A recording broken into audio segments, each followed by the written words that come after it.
श्री राधे राधे। बोले श्री कृष्ण भगवान की जय।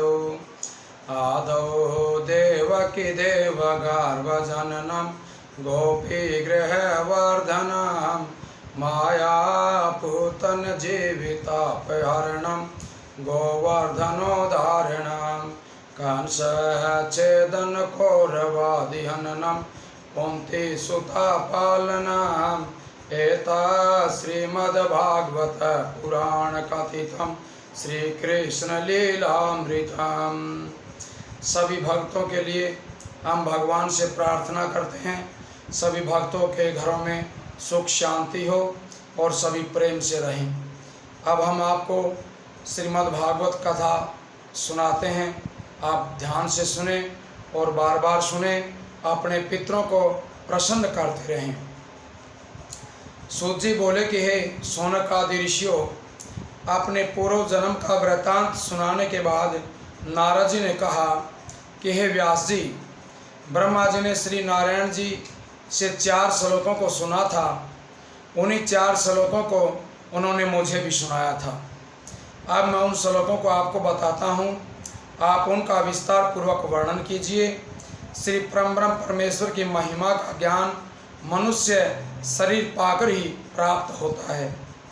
जो प्राणी मनुष्य शरीर पाकर के भव सागर से पार उतर जाता है, उसी का जन्म लेना सफल होता है। जो प्राणी इस शरीर को पाकर श्री नारायण जी का स्मरण तथा ध्यान नहीं करता है, वह 84 लाख योनियों में जन्म लेकर के अत्यंत दुख प्राप्त करता है। ये कहकर के नारद जी ने श्री वेद व्यास जी को उन 4 श्लोकों का अर्थ भली भांति समझाया। उसके बाद कहा कि हे व्यास जी, आपको चाहिए कि सर्वप्रथम आप परम ब्रह्म परमेश्वर के चरणों का ध्यान धरें, जिससे आपका अंतकरण पवित्र हो जाए तथा आपके हृदय में भगवान वैकुंठनाथ का चमत्कार निवास करे। इसके पश्चात आप श्री नारायण जी के गुण अनुवाद और चरित्रों का वर्णन करें। इतना कहकर के श्री नारद जी वेद व्यास जी से विदा लेकर के चले गए। सूत जी बोले कि ऋषियों, देव ऋषि नारद जी परम धन्य हैं, जिन्होंने संसारी जीवों को कल्याण के लिए मेरे गुरु श्री वेद व्यास जी को इस प्रकार उपदेश दिया था। अस्तु, श्री नारद जी की शिक्षा सुनकर श्री व्यास जी सरस्वती नदी में स्नान करने के बाद बद्री आश्रम में जा पहुँचे। वहाँ जाकर के वे श्री नारायण जी के ध्यान में लग गए। उनको चिंता होने लगी कि किस प्रकार से उन परम ब्रह्म परमेश्वर की लीलाओं का वर्णन कर सकूँगा। जिस समय व्यास जी इस प्रकार चिंता कर रहे थे, उसी समय उनके हृदय में आदि ज्योति का एक प्रकाश चमका। तब श्री व्यास जी ने श्री नारायण जी की कृपा से स्तुति करने की सामर्थ्य पा करके उन 4 श्लोकों को, जिन्हें श्री नारद जी से सुना था, विस्तार पूर्वक लिखना शुरू कर दिया। उसके बाद ग्रंथ समाप्त होने पर उसका नाम श्रीमद्भागवत महापुराण रख करके अपने पुत्र श्री सुखदेव जी को पढ़ाया। श्री सुखदेव जी ने उस कथा को राजा परीक्षित को सुनाया, जिसके पढ़ने तथा सुनने से संसारी मोह माया छूट जाती है। श्री सुखदेव जी राजा परीक्षित से कहते हैं कि हे राजन, कुरुक्षेत्र में 18 अक्षौणी दल के इकट्ठा होने पर कौरव पांडवों में 18 दिन तक घोर युद्ध हुआ था। उस युद्ध में बहुत से सूरवीर तथा हाथी घोड़े मारे गए थे। भीमसेन ने अपनी गदा द्वारा धृतराष्ट्र के सब पुत्रों को मारने के उपरांत दुर्योधन की जांग तोड़ करके उसे पृथ्वी पर गिरा दिया था। महाभारत होने से पहले जिस समय राजा दुर्योधन ने राजा युधिष्ठिर सहित सब पांडवों तथा उनकी स्त्री द्रौपदी को छल के द्वारा जीते हुए दुशासन द्वारा द्रौपदी को बुला करके खींचते हुए भरी सभा में बुलवाया था। जब जुए में 5 पांडव और द्रौपदी जीत लिए थे, तब दुशासन के द्वारा द्रौपदी को बुला करके बाल खींचते हुए भरी सभा में बुलाया गया तथा उसे वस्त्रहीन करने के लिए और अपनी जांग पर बैठाने के लिए आज्ञा दे दी थी। उस समय भीमसेन ने यह प्रतिज्ञा की थी कि भगवान श्याम सुंदर की कृपा से मैं एक दिन इस नीच दुर्योधन की जांग को तोड़ डालूंगा। इसलिए महाभारत के युद्ध में श्री कृष्ण जी की कृपा से भीमसेन ने अपनी प्रतिज्ञा को पूर्ण किया। जिस समय पैर टूट जाने के कारण दुर्योधन घायल होकर के रणभूमि में अकेला पड़ा हुआ था, उस समय द्रोणाचार्य के पुत्र अश्वत्थामा ने उसके पास आकर के ये कहा कि हे दुर्योधन, हम तुम बचपन के साथ साथ खेले हैं, आज तुम्हें शत्रुओं ने जो ये दिन दिखाया है, इसे देख कर के मेरे हृदय को बड़ी चोट पहुंची है। अब तुम मुझे जो आज्ञा दो, मैं वही कार्य शत्रुओं को पराजित करने के लिए करूँगा। ये सुनकर के दुर्योधन ने अश्वत्थामा से कहा कि हे भाई, मुझे अपनी जांग टूटने का इतना दुख नहीं है जितना कि पांडवों के जीतने तथा राज्य प्राप्त करने का है। फिर तुम्हारे रहते हुए भी मेरे शत्रु पांडव राज्य कर रहे हैं, यह अत्यंत ही शोचनीय है। दुर्योधन की बात सुनकर के अश्वत्थामा ने कहा, यदि ऐसी बात है तो मैं आज रात को सोते हुए 5 पांडवों के मस्तक काट करके तुम्हारे पास ला करके दे दूंगा। यद्यपि सोते हुए शत्रु को मारना पाप है, फिर भी तुम्हारी खुशी के लिए मैं ऐसा कार्य करने के लिए तैयार हूँ। दुर्योधन ने कहा कि यदि तुम ऐसा कार्य कर सको तो मैं तुम्हारा बहुत आभारी रहूँगा। ये सुनकर के अश्वत्थामा 5 पांडवों के मस्तक काट लाने के लिए चल पड़ा। जिस समय अश्वत्थामा ने पांडवों के मस्तक काटने का विचार किया था, उसी समय अंतर्यामी भगवान श्री कृष्ण जी ने उसकी मनोअभिलाषा जान ली थी। इसलिए उन्होंने संध्या के समय पांडवों को ये सलाह दी कि तुम लोग आज रात को सरस्वती नदी के किनारे दूसरे डेरे में जाकर के सो जाओ। पांडवों ने उनकी आज्ञा का पालन किया और वे दूसरे डेरे में जाकर के सो गए। इधर अश्वत्थामा ने सबसे पहले कृपाचार्य के पास पहुंच करके इस कार्य के लिए सलाह किया। कृपाचार्य ने उसे ये कार्य करने के लिए जघन्य बताते हुए ऐसा अधर्म न करने की सलाह दी, परंतु उसने शिव जी के द्वारा प्राप्त वरदान के घमंड में आकर के उनका कहना नहीं माना। एक पहर रात शेष रहने पर कृत्या को साथ लेकर के पांडवों के शिविर में जा पहुंचा। कृत्या नाम की जो राक्षसी थी, हवन करने से प्रकट हुई थी, उसको लेकर के पहुंच गया। वहाँ रुद्र स्तोत्र का पाठ करके सेना में चारों ओर आग लगा दी तथा पांडवों के डेरे में घुस करके पांडवों के धोखे में वहाँ सोए हुए द्रौपदी के 5 पुत्रों का मस्तक काट दिया। प्रातःकाल होने पर वह उन कटे हुए मस्तकों को लेकर राजा दुर्योधन के पास जा पहुंचा तथा उन्हें देते हुए बोला कि हे राजन, मैं 5 पांडवों के मस्तक काट करके ले आया हूँ। अश्वत्थामा की बात सुनकर के दुर्योधन को बड़ी खुशी हुई। उसके बाद उन कटे हुए मस्तकों में से एक एक मस्तक को अपने हाथ में लेकर के दबाने लगा। जिस अश्वत्थामा ने एक कटे हुए मस्तक को भीमसेन का मस्तक बता करके दुर्योधन के हाथ में दिया, उस समय उस मस्तक को दबाने पर दुर्योधन को ये ज्ञात हुआ कि वह मस्तक भीमसेन का नहीं है। इसलिए उसने अश्वत्थामा से कहा कि अश्वत्थामा, भीमसेन का मस्तक ऐसा नहीं है जो मेरे दबाने से टूट जाए।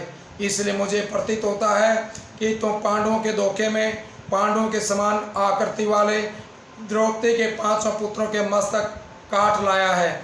तूने व्यर्थ इन बालकों का वध करके मेरे वंश को नष्ट कर दिया है। ये बात कह करके दुर्योधन पहले तो खुशी के उपरांत जल्दी दुख को प्राप्त हो गया।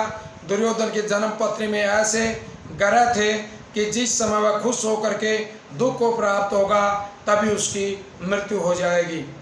इसलिए उस समय यही स्थिति आ जाने से वहीं पर दुर्योधन की मृत्यु हो गई। सूत जी कहते हैं कि ऋषियों, दुर्योधन की मृत्यु देख करके अश्वत्थामा अर्जुन तथा श्री कृष्ण चंद्र के भय से अपने प्राण लेकर के वहाँ से इस प्रकार भाग खड़ा हुआ जिस प्रकार के भगवान शिव शंकर के भय से भयभीत होकर के सूर्य देवता भागे थे। ये कथा विष्णु पुराण में इस प्रकार लिखी गई है। एक बार भगवान शिव ने सुमाली नामक दैत्य की तपस्या पर प्रसन्न होकर के उसे एक अत्यंत तेजो में रथ प्रदान कर दिया। वह रथ लेकर के ऐसा वेगवान तथा प्रकाशपूर्ण जो रथ था, सूर्य नारायण जिस स्थान पर रात करते थे उसी स्थान पर पहुंचकर सुमाली दैत्य अपने रथ के प्रताप से पुनः वहां पर प्रकाश फैला दिया करते थे। सूर्य नारायण ने जब यह हाल देखा तो अत्यंत क्रोधित करके उस दैत्य को मार गिराया। सुमाली भगवान शिव शंकर की शरण में पहुंच करके विलाप करने लगा। शिव जी ने उसे साथ लेकर के सूर्य नारायण का पीछा किया। शिव जी को आते देख करके जब सूर्य देवता भयभीत होकर भागने लगे, उस समय श्री शिव जी ने अपना त्रिशूल मार करके सूर्य का रथ काशी में गिरा दिया। तभी से उस स्थान पर लोलार्क तीर्थ प्रकट हो गया। जब द्रौपदी ने अपने पुत्रों के मस्तक कटने का समाचार सुना, तब उसने अत्यंत विलाप करते हुए ये सौगंध खाई कि जब तक अश्वत्थामा मारा नहीं जाएगा तब तक मैं अन्न जल ग्रहण नहीं करूंगी। राजा युधिष्ठिर तथा अर्जुन आदि ने जब ये समाचार सुना तो वे अत्यंत दुखी हुए। उस समय द्रौपदी ने अर्जुन से कहा कि हार्य, मैंने ये शपथ आप ही के भरोसे पर रखी है, आप जो उचित जाने वह कार्य करें।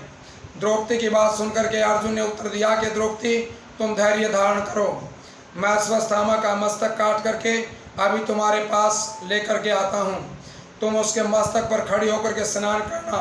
इस प्रकार द्रौपदी को धैर्य प्रदान करके अर्जुन ने अपना गांडीव धनुष उठा लिया तथा श्री कृष्ण जी से प्रार्थना की कि वासुदेव, मेरे रथ को जल्दी से अश्वत्थामा के पास पहुंचा दो। अर्जुन की बात सुनकर के श्री श्याम सुंदर ने रथ को ऐसे वेग से हाँका कि वह बात ही बात में अश्वत्थामा के समीप जा पहुँचे। उस समय अर्जुन तथा भगवान श्री कृष्ण को आते देख करके अश्वत्थामा ने अपने प्राणों की रक्षा करने के लिए पितामह ब्रह्मा जी से प्राप्त ब्रह्मास्त्र को अपने धनुष पर चढ़ा करके अर्जुन को लक्ष्य करके छोड़ दिया। जिस समय ब्रह्मास्त्र दसों दिशाओं को अपनी अग्नि से प्रज्वलित करता हुआ अर्जुन की ओर बढ़ रहा था, उसी समय अर्जुन ने श्री वासुदेव से पूछा कि श्याम सुंदर, ये एक ऐसी प्रबल अग्नि है जो मेरी ओर झपटती हुई आ रही है। श्री कृष्ण भगवान ने उत्तर दिया कि पारथ, ये अश्वत्थामा का चलाया हुआ ब्रह्मास्त्र है। इस समय तुम भी अपने ब्रह्मास्त्र का प्रहार करो, जिससे दोनों ब्रह्मास्त्र आपस में टकरा जाएं और यह अग्नि तुम्हारे पास तक नहीं पहुंच सके। अश्वत्थामा अपने छोड़े हुए अस्त्र को वापस बुलाने में असमर्थ है, यानी उसको ब्रह्मास्त्र बुलाना नहीं आता है, जबकि तुम ब्रह्मास्त्र को चलाकर भी फिर दोबारा उसे बुलाने का मंत्र जानते हो। इसलिए संशय रहित होकर के तुम अपने अस्त्र का प्रयोग करो। श्री श्याम सुंदर की बात सुन करके अर्जुन ने भी अपना ब्रह्मास्त्र चला दिया। उस समय दोनों अस्त्र एक दूसरे के समीप जाकर के आपस में युद्ध करने लग गए। अर्जुन का ब्रह्मास्त्र अश्वत्थामा के ब्रह्मास्त्र को आगे नहीं बढ़ने देता था। इस कारण अर्जुन पूर्ण रूप से सुरक्षित बने रहे।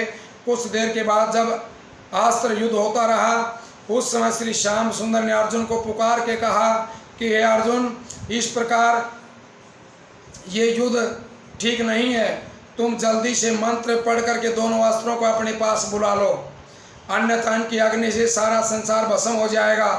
आनंद कंद श्री ब्रज चंद्र की आज्ञा पाते ही अर्जुन ने दोनों ब्रह्मास्त्रों को मंत्र पढ़ करके अपने पास बुला लिया। उसके बाद अपना रथ आगे बढ़ा करके अश्वत्थामा को पकड़ लिया। उस समय उनके हृदय में ये विचार आने लगा कि अश्वत्थामा ब्राह्मण तथा हमारे गुरु का पुत्र है, इसलिए इसे मारना उचित नहीं है। इस प्रकार मन में दया तथा धर्म के उत्पन्न होने पर अर्जुन ने अश्वत्थामा का मस्तक नहीं काटा। ये देख करके श्री कृष्ण चंद्र ने धर्म की परीक्षा लेने के लिए अर्जुन से कहा कि हे अर्जुन, अश्वत्थामा ने सोते हुए बालकों के मस्तक काटे हैं, इसलिए ये धर्म युक्त बात नहीं थी। इसके अतिरिक्त तुमने इसका मस्तक काटने की प्रतिज्ञा भी की है, इसे जल्दी से तुम मार डालो।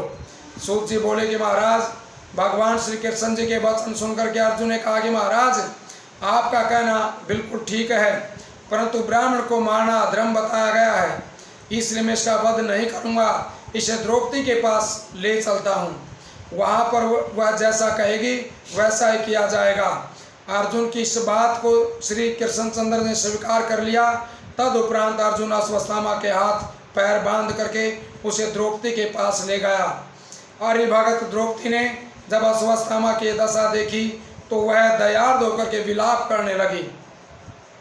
उसने श्री कृष्ण जी की बहुत प्रकार से प्रार्थना करने के पश्चात अर्जुन से कहा कि स्वामी, आपने मेरी प्रतिज्ञा पूरी कर दी है, इस ब्राह्मण को मारने से मेरे बालक जीवित नहीं होंगे, इसलिए आप इसे मुक्त कर दें।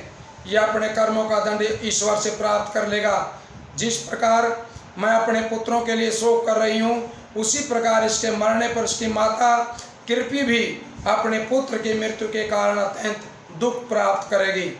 ये एक बात है कि आपने इसके पिता द्वारा धनुष विद्या सीखी है, इसलिए आपका पूजनीय है। इस सब कारणों पर विचार करके आप इसे मुक्त कर दीजिए। द्रौपदी की बात सुनते ही राजा युधिष्ठिर, नकुल, सहदेव ने भी उस समय प्रसन्न होकर के ये कहा कि द्रौपदी का कहना बिल्कुल सत्य है। अश्वत्थामा को मारने से ब्रह्म हत्या के अतिरिक्त और कुछ प्राप्त नहीं होगा, इसलिए इसे छोड़ देना चाहिए। परंतु भीमसेन को इन लोगों की बात अच्छी नहीं लगी। वे अपनी गदा को पृथ्वी पर पटकते हुए अर्जुन से बोले कि भाई, तुमने अश्वत्थामा का मस्तक काटने की प्रतिज्ञा की थी, इसलिए तुम्हें अपनी प्रतिज्ञा झूठी नहीं करनी चाहिए। तुम जो ये समझते हो कि इसे मारने से ब्रह्म हत्या का पाप लगेगा, सो उस संबंध में मैं ये बताता हूँ कि सोते हुए बच्चों के मस्तक काटने के कारण वह अश्वत्थामा में ब्रह्मांश नहीं रहा है। धर्मशास्त्रों में लिखा है कि जो व्यक्ति शरण में आए हुए सोते हुए बालक अथवा स्त्री का वध करता है तथा मत वाले पागल हरिभगत और परमहंस को दुख देता है, उसे आतताई समझ करके दंड देना राजाओं का धर्म होता है। आतताई 6 प्रकार के बताए गए हैं। पहला वह जो आग लगाए, दूसरा वह जो जहर दे दे, तीसरा वह जो गुरु की आज्ञा न माने, चौथा वह जो ब्राह्मण होकर के अधर्म करे, पांचवा वह जो द्विज जाति में जन्म लेकर के मदिरा पान करे, और छठा वह जो अन्य प्राणियों को मार करके अपने परिवार का पालन करे। ऐसे आतताई को अवश्य मार देना धर्म का काम है। इस कारण तुम्हें भी अश्वत्थामा को अवश्य दंड देना चाहिए। भीमसेन की बात सुन करके अर्जुन ने श्री कृष्ण से कहा कि महाराज, अब मुझे ज्ञान क्या करना चाहिए, मुझे बताइए। तब श्री कृष्ण जी ने इस प्रकार उत्तर दिया कि अर्जुन, तुमने जो पर्ण किया उसका तथा भीमसेन के कहने के अनुसार द्रौपदी के आग्रह, युधिष्ठिर की आज्ञा और वेद शास्त्रों के वचन का ध्यान रखते हुए कोई उपाय ऐसा करना चाहिए जिससे सबको प्रसन्नता भी प्राप्त हो जाए और तुम्हें किसी प्रकार का दोष भी नहीं लगे। तब श्री कृष्ण जी की बात सुनकर के अर्जुन ने अपने मन में विचार किया कि मुझे कोई ऐसा कार्य करना चाहिए जिससे अश्वत्थामा जीवित रहे परंतु वह मरने से भी अधिक हो जाए। अर्जुन ने उसका मस्तक मुंडवा करके तथा उससे अपनी तलवार की नोक से चीर करके उसके भीतर से वह मणि निकाल ली। जो मस्तक के अंदर जो मणि थी, दोनों आंखों के बीच में जो मणि थी, उसको निकलवा दिया, जो सदैव उसी में रहती थी। ऐसा करने से अश्वत्थामा जीवित रहते हुए भी मृतक के समान ही रहा। उसके बाद अर्जुन ने उसे अपने नगर की सीमा से बाहर निकाल दिया। इस प्रकार अर्जुन ने अपने बुद्धि कौशल से संपूर्ण मर्यादाओं का पालन बनाए रखा। बोले श्री कृष्ण भगवान की जय हो। बोलिए राधे राधे। सभी भक्तों से प्रार्थना है कथा को जरूर सुने और बार बार सुने। बोले श्री राधे राधे।